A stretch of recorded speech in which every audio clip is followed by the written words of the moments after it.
కేంద్రంలో మార్పు తథ్యమని సీఎం కేసీఆర్ పునరుద్ఘాటించారు. ఈ మార్పును ఎవరూ అడ్డుకోలేరని ధీమా వ్యక్తం చేశారు. 2-3 నెలల తర్వాత సంచలన వార్త వింటారని సీఎం కేసీఆర్ ప్రకటించారు. బెంగళూరు పర్యటనలో భాగంగా ముఖ్యమంత్రి కేసీఆర్ మాజీ ప్రధాని దేవేగౌడ్, కర్ణాటక మాజీ సీఎం కుమారస్వామితో భేటీ అయ్యారు. ఈ సందర్భంగా దేశంలో నెలకొన్న ప్రస్తుత పరిస్థితులతో పాటు రాజకీయ అంశాలపై సుదీర్ఘంగా చర్చించారు. ఇప్పటికే ఎందరో ప్రధానులు దేశాన్ని పరిపాలించారని, ఎన్నో ప్రభుత్వాలు రాజ్యాన్ని ఏలాయని, అయినా దేశ పరిస్థితి ఏమాత్రం మారలేదని కేసీఆర్ పేర్కొన్నారు. डॉलर के इस मुकाबला पहली बार इतिहास में बहुत बड़ा गिरावट आ चुकी है। तो इन चीज़ों के मद्देनज़र देश के युवाओं को, देश के बुद्धिजीवियों को, देश के जर्नलिस्ट भाइयों का ये फर्ज बनता है कि भारत बदले, ज़रूर बदले और ज़रूर बदलेगा। मैं इतना ही कहना चाहूँगा, I would only like to say that with honourable Deve Gowda ji, our elder leader, and Sri Kumaraswamy ji, former Chief Minister of Karnataka, we had discussed everything regarding the national politics, regarding the Karnataka politics, everything. One thing I remind you, all of my dear friends, the other day when I was there before Karnataka elections last time, I said I'll come back to the swearing ceremony of Mr. Kumaraswamy, and my words were proved to be right, and he became the Chief Minister. And this time, I assure you, there is going to be a change at the national level. None can stop it. None can stop it. बातें बहुत होते हैं, ऐसी बात नहीं है, लेकिन भारत बदलेगा। भारत को बदलना चाहिए, परिवर्तित होना चाहिए, संभावित रूप का परिणाम लेना चाहिए। इस देश को राजनीति के अलावा, नेताओं के अलावा, इज़म्स के अलावा राइज होके डेफिनेटली देश का हालत को बदलने का हर संभव प्रयास करना चाहिए।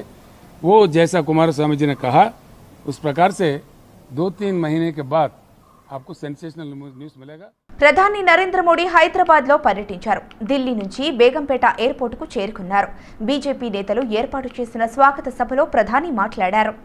తెలుగులో తన ప్రసంగాన్ని ప్రారంభించిన ప్రధాని మోడీ తాను ఎప్పుడు వచ్చినా తెలంగాణ ప్రజలు అపూర్వ స్వాగతం పలికారని అన్నారు. పట్టుదల, పౌరుషానికి తెలంగాణ మారుపేరని పేర్కొన్నారు. తెలంగాణ కోసం ప్రాణ త్యాగం చేసిన అమరులకు నివాళి అర్పించారు. ఉద్యమంలో వేలాది మంది మరణించారని, వారి ఆశయాలు నెరవేరడం లేదని మోడీ అన్నారు.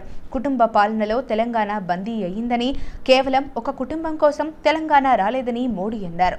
కుటుంబ పార్టీలను తరిమేస్తేనే రాష్ట్రం, దేశం బాగుపడుతుందని, నిరంకుశ తెలంగాణలో ఎవరికీ తెలంగాణలో నెరవేరడం లేదని, టెక్నాలజీ హబ్గా తెలంగాణ ఎదుగుతోందని అన్నారు. తెలంగాణను విచ్ఛిన్నం చేసేవాళ్లు నాడు ఉన్నారు, నేడు ఉన్నారు. యువతతో కలిసి తెలంగాణను మేం ఉన్నత శిఖరాలకు తీసుకెళ్తామన్నారు. దేశ ఐక్యత కోసం సర్దార్ వల్లభాయ్ పటేల్ ఎంతో కృషి చేశారని ప్రధాని నరేంద్ర మోడీ అన్నారు.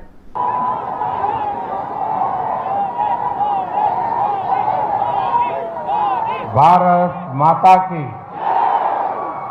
భారత్ మాతాకి.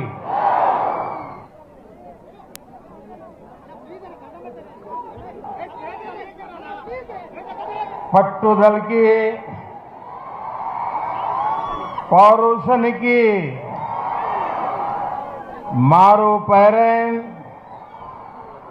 తెలంగాణ ప్రజలకు नमस्कारमुलो। तेलंगाना आंदोलन इसलिए नहीं चला था कि कोई एक परिवार तेलंगाना के विकास के सपनों को लगातार कुचलता रहे। तेलंगाना आंदोलन इसलिए नहीं चला था कि कोई एक परिवार साम, दाम, दंड, भेद ये रास्ता अपना करके तेलंगाना को तबाह करने में नई नई साजिश करते रहे। साथियों, परिवारवादी पार्टियां भारत की केवल एक सियासी समस्या नहीं है। परिवारवाद और परिवारवादी पार्टियां देश के लोकतंत्र और देश के युवा दोनों की सबसे बड़ी दुश्मन है। देश ने देखा है, तेलंगाना के लोग देख रहे हैं कि एक परिवार को समर्पित पार्टियां जब सत्ता में आती है तो कैसे उस परिवार के सदस्य भ्रष्टाचार उसका सबसे बड़ा चेहरा बन जाते हैं। तेलंगाना के लोग देख रहे हैं कि परिवारवादी पार्टियां किस तरह सिर्फ अपना विकास करती हैं। ఐఎస్బీ హైదరాబాద్ మరో మైలురాయి అందుకుందన్నారు ప్రధాని మోడీ. ఐఎస్బీ నుంచి ఇప్పటి వరకు 50,000 మంది బయటకు వెళ్లారని, ఇక్కడి విద్యార్థులు దేశానికి గర్వకారణమని ప్రశంసలు కురిపించారు. గచ్చిబౌలిలోని ఇండియన్ స్కూల్ ఆఫ్ బిజినెస్ 20వ వార్షికోత్సవంలో ప్రధాని పాల్గొన్నారు. మోడీతో పాటు గవర్నర్ తమిళసై, కేంద్ర మంత్రి కిషన్ రెడ్డి, మంత్రి తలసాని శ్రీనివాస్ యాదవ్ హాజరయ్యారు. ఈ సందర్భంగా ఐఎస్బీ 20వ వార్షికోత్సవ చిహ్నాన్ని ప్రధాని ఆవిష్కరించారు. ఉత్తమ ప్రతిభ కనబరిచిన విద్యార్థులకు పతకాలు ప్రదానం చేశారు. 2001 నాటి ప్రధాని వాచ్పై ఐఎస్బీని ప్రారంభించారన్న మోడీ, నేడు ఆసియాలోనే ఐఎస్బీ టాప్ బిజినెస్ స్కూల్ అని మోడీ పేర్కొన్నారు. आज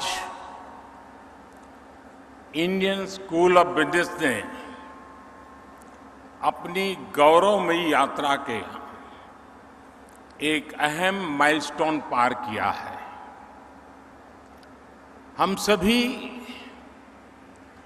आईएसबी की स्थापना के 20 साल पूरे होने को सेलिब्रेट कर रहे हैं। आज अनेक साथियों को अपनी डिग्री मिली है,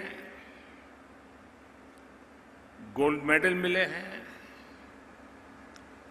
आईएसबी को सफलता के इस पड़ाव पर पहुंचाने में अनेकों लोगों की तपस्या रही है।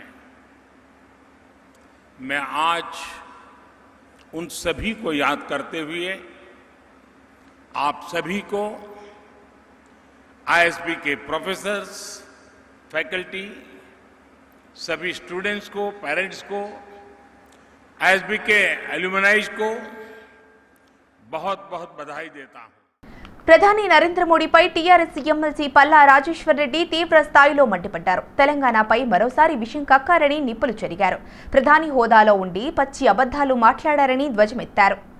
తెలంగాణకు ఒక్క జాతీయ సంస్థను ఇవ్వకుండా అన్యాయం చేశారని క్రోపోద్రికులయ్యారు. మెడికల్ కాలేజీ, నవోదయ స్కూల్స్ ఎందుకు ఇవ్వలేదని పల్లా ప్రశ్నించారు.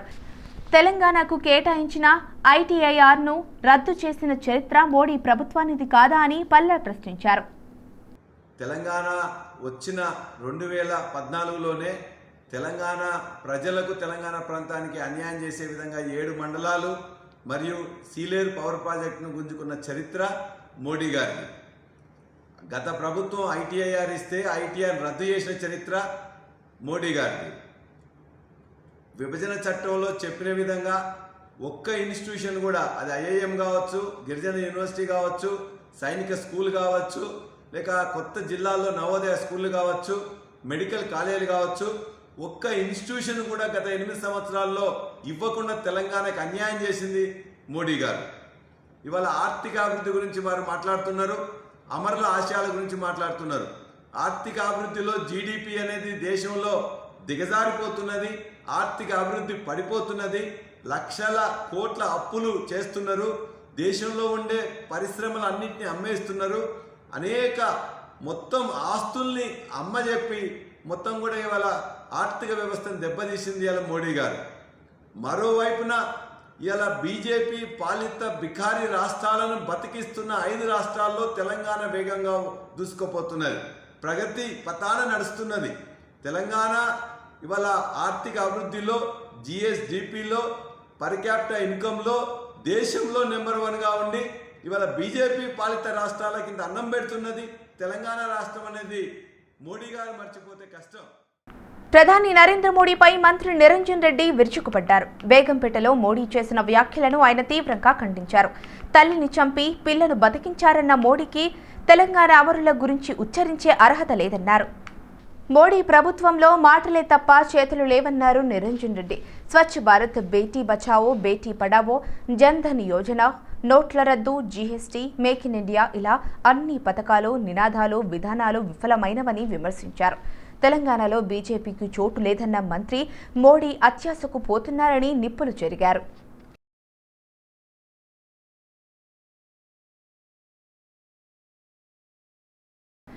కాంగ్రెస్ మాటల పార్టీ, టీఆర్ఎస్ అంటే చేతల పార్టీ అని రాష్ట్ర ఆరోగ్య శాఖ మంత్రి హరీష్ రావు అన్నారు. ప్రభుత్వ ఆసుపత్రుల్లో పేదలకు మెరుగైన వైద్యం అందిస్తున్నామని చెప్పారు. అమీర్పేటలోని 50 పడకల ప్రభుత్వ ఆసుపత్రిని మంత్రులు హరీష్ రావు, తలసాని శ్రీనివాస్ యాదవ్ పరిశీలించారు.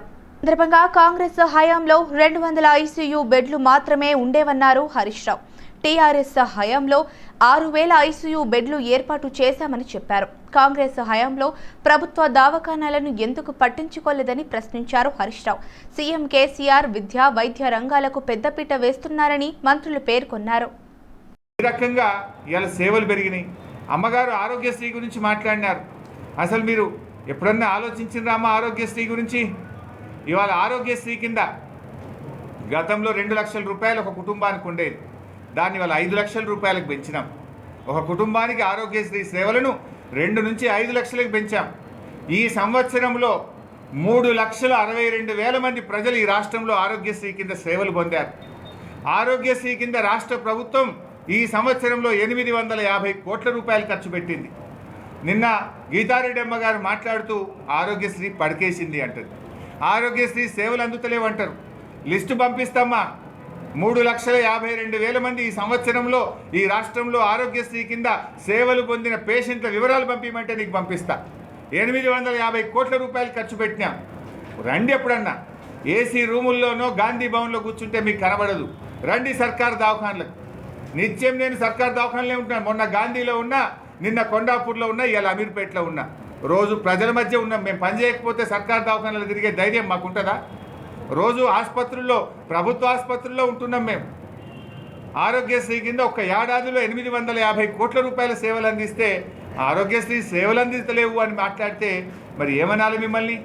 కళ్ళుండి కూడా చూడలేని కబోదుల్లాగా ఇలా కాంగ్రెస్ పార్టీ నాయకులు వ్యవహరిస్తున్నారు అనడానికి ఇంతకంటే ఇంకేమైనా సాక్ష్యం ఉంటుందా?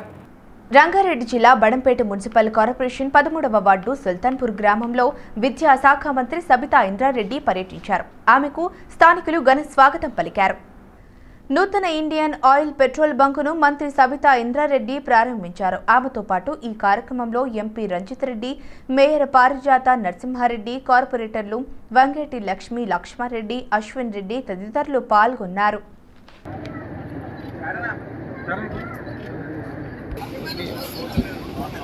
తెలంగాణ ప్రభుత్వం ప్రభుత్వ పాఠశాలలను ప్రైవేటు పాఠశాలలకు దీటుగా అభివృద్ధి చేయడం కోసం మనబడి మనబస్తీ కార్యక్రమం చేపట్టింది. బోయిన్పల్లి ప్రభుత్వ ప్రాథమిక పాఠశాలలో అభివృద్ధి పనులు ప్రారంభించారు ఎమ్మెల్యే సాయన్న. బోయిన్పల్లి ప్రభుత్వ ప్రాథమిక పాఠశాలలో అభివృద్ధి పనులు ప్రారంభించారు ఎమ్మెల్యే సాయన్న. పాఠశాలల అభివృద్ధి కోసం ప్రభుత్వం 7,600 కోట్ల రూపాయలను కేటాయించిందన్నారు. బోయిన్పల్లిలో 11 లక్షలతో పాఠశాల అభివృద్ధి పనులు ప్రారంభించామని సాయన్న తెలిపారు. ఈ కార్యక్రమంలో కంటోన్మెంట్ బోర్డు మాజీ ఉపాధ్యక్షుడు జక్కుల మహేశ్వర్ రెడ్డి, మాజీ మార్కెట్ చైర్మన్ టిఎన్ శ్రీనివాస్, ప్రభు గుప్తా, ముప్పిడి మధుకర్, నరసింహారావు తదితరులు పాల్గొన్నారు. ఈ నెల 28న సురవరం ప్రతాపరెడ్డి 125వ జయంతి ఉత్సవాలను రవీంద్ర భారతిలో ఘనంగా నిర్వహించనున్నారు. ఈ సందర్భంగా సురవరం ప్రతాపరెడ్డి సాహిత్య వైజయంతి ట్రస్ట్ తెలిపింది. సురవరం తెలుగు సంస్కృతిని ప్రపంచానికి చాటి చెప్పిన మహనీయుడని పలువురు వ్యక్తులన్నారు. సురవరం ప్రతాపరెడ్డిని విస్మరించడం అంటే తెలుగు చరిత్రను, సంస్కృతిని, భాషను విస్మరించడమేనని వారు అభిప్రాయాన్ని వ్యక్తం చేశారు. ఈ సమావేశంలో తెలంగాణ భాషా సాంస్కృతిక శాఖ సంచాలకులు మామిడి హరికృష్ణ, ట్రస్ట్ అధ్యక్షుడు ఆచార్య ఎల్లూరి శివారెడ్డి, కార్యదర్శి సురవరం ప్రతాపరెడ్డి తదితరులు పాల్గొన్నారు. మన చరిత్రను మనం మర్చిపోవద్దు. సంస్కృతి మీద తెలంగాణ అంటే తెలుగువారి సంస్కృతి మీద ఆయన రచించినటువంటి గ్రంథం తెలుగుదేశంలో చాలా విశిష్టమైన గ్రంథం. బహుశా భారతీయ రాష్ట్ర ప్రభుత్వాల్లో కొన్నింటికి మాత్రమే సామాజిక చరిత్రలు ఉన్నాయి, అన్నింటికి రాలేదు. కానీ 75 ఏళ్ల క్రితమే తెలుగువారి సంస్కృతిని ఊహించి గౌరవించి 25 సంవత్సరాలు కష్టపడి ఆయన ఆంధ్రప్రదేశ్ సాహిత్యాన్ని రచించారు. అది త్వరలో ఇంగ్లీష్లో కూడా పరివర్తనం చెందే. కేరళ నృత్యం సాగించిన కరోనా తగ్గుతున్న దశలో మంకీ పాక్స్ ప్రజలను భయాందోళనకు గురి చేస్తోంది. విదేశాల నుంచి వచ్చే వారి నుండి ఈ వ్యాధి మన దేశంలో విస్తరిస్తున్నట్లు గాంధీ ఆసుపత్రి సూపరింటెండెంట్ రాజారావు తెలిపారు. దీనిపై మరింత సమాచారం సూపరింటెండెంట్ రాజారావు మాటల్లోనే తెలుసుకుందాం. ఈ ఏఐడిపి అంటాం, అక్యూట్ ఇన్ఫ్లమేటరీ డిమాండేటింగ్ పాలిన్యూరోపతి అని. అంటే అదేంటంటే ఉండుండి సడన్గా ఈ కాళ్ళు చేతులు చచ్చుబడిపోతాయి. దానికి ఐవి ఇమ్యునోగ్లోబులిన్స్ ఇవ్వాలి. ఒక పేషెంట్కి ఇమ్యునోగ్లోబులిన్స్ ఇవ్వడానికి 1.5 to 2 lakhs ఖర్చు అవుతుంది. అది మన దగ్గర ఫ్రీగా ఉన్నాయి. సో అట్లాగే కొన్ని రకాల హీమోఫీలియాస్లో ఫ్యాక్టర్స్ ఉంటాయి, అవి వేలకు ఖర్చు అవుతాయి. తర్వాత హ్యూమన్ ఆల్బమిన్ అని ఇట్లా కాస్ట్లీ ఉన్న మెడికేషన్ అన్నీ కూడా మన దగ్గర ఫ్రీగా దొరుకుతాయి. అంటే ఎక్కడంటే అవన్నీ వేలకు ఉంటాయి, మామూలు కాదు. అటువంటి వేలకు ఖర్చు అయ్యే మెడిసిన్స్ కూడా మన దగ్గర ఫ్రీగా దొరుకుతున్నాయి. సో అటువంటిది ఏమీ లేదు ఇప్పుడు ఆ పరిస్థితులు అయితే లేవు. మీరు చూసినారు కోవిడ్లో కూడా బయట దొరకని మనకి రెమ్డెసివిర్ బ్లాక్లో నడుస్తున్నప్పుడు కొన్ని వేల యాంపుల్స్ మా దగ్గర ఉన్నాయి. తర్వాత ఈ బ్లాక్ ఫంగస్ కోసం ఇచ్చే మన యాంఫోటెర్సిన్ ఇంజెక్షన్స్, లైపోజోమల్ యాంఫోటెర్సిన్ బయట ఎక్కడా దొరకనప్పుడు బ్లాక్ మార్కెట్లో దొరుకుతున్నప్పుడు మన దగ్గర కొన్ని వందల వైల్స్ ఉన్నాయి. సో ఇట్లా బయట దొరకకుండా ఇప్పుడు గవర్నమెంట్లో దొరికే అవకాశాలు చాలా ఉన్నాయి. ఆసుపత్రికి వచ్చే రోగులు అలాగే వారి సహాయకులకు పార్కింగ్ ఫీజు అధిక భారంగా కనబడుతుంది. మరి దీన్ని తగ్గించే అవకాశాలు ఉన్నాయా? మనకు అసలు పార్కింగ్కి ఎక్కడ ఫీజు అనేది లేదు. అసలు పెయిడ్ పార్కింగ్ అనేది గాంధీ హాస్పిటల్లో లేదు. ఇప్పుడే కాదు, గత 10 ఏళ్ల నుంచి గాంధీ హాస్పిటల్లో పెయిడ్ పార్కింగ్ అనేది లేనేలేదు. ఇప్పుడు కాదు, ఎప్పుడు 10 years నుంచి లేనేలేదు. So parking is free everywhere. Malkajgiri నియోజకవర్గంలోని నేరేడిమెట్టు వైఎస్ఆర్ జీహెచ్ఎంసీ పార్కులో చెత్తతో అధికారుల నిర్లక్ష్యం వహిస్తున్నారు. పర్యవేక్షణ లేకపోవడంతో పార్కులో చెత్తతో ప్రజలు ఇబ్బందులు ఎదుర్కొంటున్నారు. ఒక పక్క రోజురోజుకి కరోనా కేసులు పెరుగుతుంటే పరిశుభ్రతకు ప్రాధాన్యం ఇవ్వాల్సిన శానిటేషన్ అధికారులు నిర్లక్ష్యం వహిస్తున్నారు. చెత్త పేరుకొనిపోయి దుర్గంధం వ్యాపిస్తున్నా అధికారులు పట్టించుకోకపోవడంపై స్థానికులు ఆగ్రహం వ్యక్తం చేస్తున్నారు. ఇప్పటికైనా శానిటేషన్ అధికారులు స్పందించి చెత్త కుప్పలను ఎప్పటికప్పుడు తీసివేసి పరిశుభ్రంగా ఉంచాలని స్థానికులు విజ్ఞప్తి చేస్తున్నారు. మనకి ఇక్కడ రోజు ఇది ఒక డంప్ యార్డ్ లాగా మారింది. డంప్ యార్డ్ అంటే ఇంకా శవాలు, అంటే చచ్చిపోయిన జంతువుల శవాలు కూడా ఇక్కడ వేయడం జరుగుతుంది. దీని గురించి చాలా అంటే ఎన్నిసార్లు కంప్లైంట్స్ చేసినా దీనికి జిహెచ్ఎంసీ వాళ్ళు చెప్పేది ఏంటంటే, సార్ మాకు వేరే ఒక లొకేషన్ లేదు, మేమేం చేయాలి, మేము మొత్తము స్వీపింగ్ చేసి ఇక్కడ వేస్తాము, ఇక్కడ నుంచి మళ్ళీ 10 o'clock అలాగా మళ్ళీ పికప్ చేసుకుంటాం. కానీ ఇది ఒక రెగ్యులర్ ప్రాక్టీస్ అయిపోయింది. ఇక్కడ జిహెచ్ఎంసీ వేస్తుంది కాబట్టి మరి మేము ఎందుకు వేయకూడదు అన్నట్టు ఒక ప్రశ్న. సో పబ్లిక్ కూడా ఏంది అంటే వాళ్ళకి ఒక అవేర్నెస్ లేక, అంటే వాళ్ళ ఇంట్లో వాళ్ళు చెత్త ఎత్తించుకొని వాళ్ళు దాన్ని అంటే క్లీనర్ గా మెయింటైన్ చేసుకోవాలి. కానీ మనకు ఉన్న ఇది ఏకైక పార్క్, దీన్ని మనము డెవలప్ చేసుకోవాలి. సో దీన్ని ఎదురుగానే ఇంకా మనకు చూస్తే మనకు టెంపుల్ కూడా ఉంది. సో మనం ఆలోచించుకోవాలి. మన పార్క్ లో ఒక సమాజంలో మనం ఇట్లా ఓపెన్ గా మనము దీన్ని ఇట్లా పొల్యూషన్ చేస్తే అది ఎంతవరకు మన పిల్లలకే అది సఫర్ అయ్యేలాగా ఉంటుంది. అంటే మన ఉన్న గ్రౌండ్ పాడు చేసుకుంటూ డస్ట్బిన్ లా తయారు చేసి మొత్తం ఉన్న కాలనీ సరౌండింగ్స్ చెత్త వేసి మొత్తం ఇది చేసేస్తున్నారు. It's most unfortunate thing. A colony ఎవ్వరు పట్టించుకోవడం లేదు. ఎన్నిసార్లు ఫిర్యాదు చేసినా దీని గురించి ఎవరు స్పందించడం లేదు. చాలా నిరుత్సాహం పరుస్తుంది కాలనీ. ఎందుకంటే this is not the bad thing. ప్రతి వాళ్ళు ఎక్కువ డెవలప్మెంట్ గురించి మన 22 కాలనీకి సంబంధించి ఒకటే ఇక్కడ ఇంత పెద్ద ప్లేస్ మన మధురానగర్ కాలనీలో ఉంది. కానీ దాని గురించి ఎవరు పట్టించుకోవడం లేదు, ఎవరు ఇంట్రెస్ట్ చూపడం. చాలా ఏంటంటే దురదృష్టకరమైన విషయం ఏంటంటే ఇది డస్ట్బిన్ గా తయారైంది. That is most unfortunate thing we have seen. ఎక్కడ ఇటువంటి సంఘటన జరగదు. అసలు డస్ట్బిన్ ఏదైతే వేరే ఎక్కడన్నా లొకేషన్ జిహెచ్ఎంసీ అధికారులు కూడా ఎందుకు పట్టించుకోవడం లేదు దీని విషయంలో అర్థం కావడం లేదు. నేను జిహెచ్ఎంసీ అధికారులు ఒకటే దీన్ని రిక్వెస్ట్ చేసేదంటే ప్లే గ్రౌండ్ నుంచి ఎంత తొందరగా అంత తీసి డస్ట్బిన్ ఇక్కడ డస్ట్ వేయకుండా చేయకుండా ఇవన్నీ ఎంత వాళ్ళు తగిన చర్యలు తీసుకోవాలని వారు విజ్ఞప్తి చేస్తున్నాను. అల్విన్ కాలనీ డివిజన్ పరిధిలోని ఎల్లమ్మ చెరువులోని గుర్రపు డెక్క ఆకు వ్యర్థాలను తొలగించారు. ఫ్లోటింగ్ ట్రాక్ కలెక్టర్ యంత్రాన్ని కార్పొరేటర్ దొడ్ల వెంకటేష్ గౌడ్ ప్రారంభించారు. జీహెచ్ఎంసీ ఎంటమాలజీ విభాగం ఆధ్వర్యంలో ఎల్లమ్మ చెరువులో గుర్రపు డెక్క ఆకును తొలగించారు. స్థానికంగా ఉన్న కాలనీలలో ఉన్న దోమల సమస్య తగ్గి చెరువు ఆహ్లాదకరంగా కనిపిస్తుంది అని కార్పొరేటర్ అన్నారు. ఈ కార్యక్రమంలో డివిజన్ అధ్యక్షులు సమ్మారెడ్డి, ఎస్టీ సెల్ అధ్యక్షులు వెంకటనాయక్, పోషెట్టి గౌడ్, ఎంటమాలజీ ఏఈ ఉషారాణి తదితరులు పాల్గొన్నారు.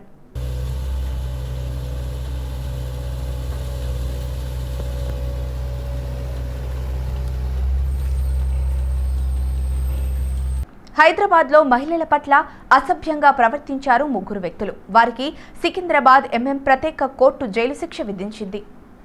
గాంధీనగర్ పోలీస్ స్టేషన్ పరిధిలో బోలక్పూర్ నివాసులు మణికంఠ, భువనేశ్వర్, పొట్టి శ్రీరాములు, నగర సీసీ, నగర నివాసి భరత్ అలియాస్ బాలు తాగిన మైకంలో మహిళల పట్ల అసభ్యకరంగా ప్రవర్తిస్తూ వేధించారు. పోలీసులకు వచ్చిన ఫిర్యాదుల మేరకు వారిని అరెస్టు చేసి కోర్టుకు తరలించారు. సికింద్రాబాద్ 12 ఎంఎం ప్రత్యేక కోర్టు జడ్జి కేసు పూర్వాపరాలను పరిశీలించి మణికంఠకు 37 రోజులు, భువనేశ్వర్కు 19 రోజులు, భరత్ అలియాస్ బాలుకు 112 రోజుల పాటు జైలు శిక్ష విధించారు. హైదరాబాద్లో భారీగా ఈదురుగాలులు వీచాయి. నగరంలోని పలు ప్రాంతాల్లో భారీ వర్షం పడింది. ఎండల వేడికి ఒక్కసారిగా నగర ప్రజలకు ఉపశమనం కలిగింది. గాలి దుమారానికి నాంపల్లిలోని ఆర్టీఓ కార్యాలయ సమీపంలో ఓ ఘటన జరిగింది. నిర్మాణంలో ఉన్న ఓ భవనం నుంచి ఇనుప రేకులు ఎగిరి వాహనాలపై పడ్డాయి. ఈ ఘటనలో 3 కార్లు ధ్వంసమయ్యాయి. 2కి స్వల్పంగా గాయాలయ్యాయి.